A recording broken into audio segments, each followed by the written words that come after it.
Hey, I was asked recently, what's one big thing that I would change as mayor? And that's a really good question, so today I'd like to talk about it. That's Prop 13 and a land value tax. So let me explain. Since 1978, Prop 13 has capped property taxes statewide, and that's created significant disparities. It's strained our city's finances, and it's particularly led to the underfunding of our public schools. And it's a major issue, and it's one of the reasons why a lot of families do not send their children to public schools here in the city. We have more people here that send their children to private schools than just about anywhere else in California. So prior to Prop 13's passage, 2/3 of property taxes were paid by corporations. Now the burden of property taxes have shifted onto families. It's time for that to change.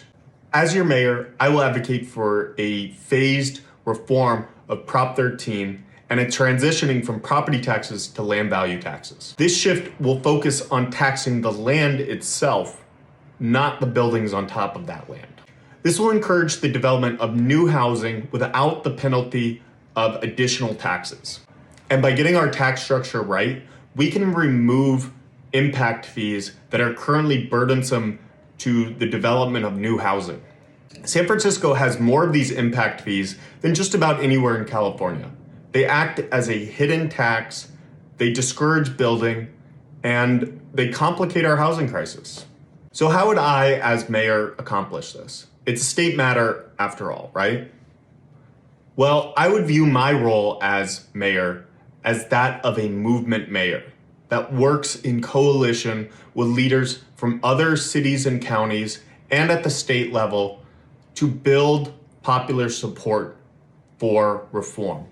Together, we will build support for tax reform that meets the needs of today and sets the foundation for tomorrow. When our leaders get things done and work together, we can accomplish things like Prop 15, which unfortunately failed in 2020 because there was not enough popular support for it. Prop 15 took aim at closing the corporate loophole in Prop 13. With a land value tax, it will not only generate the revenue needed for our public schools, but also for public safety and other critical services. We'll also make the system fairer for everyone. Let's not just talk about solutions, let's build a movement to implement them. Join me in this pivotal effort, and together we can reignite a San Franciscan renaissance, ensuring that our city thrives for generations to come. Thank you. Let's make history together.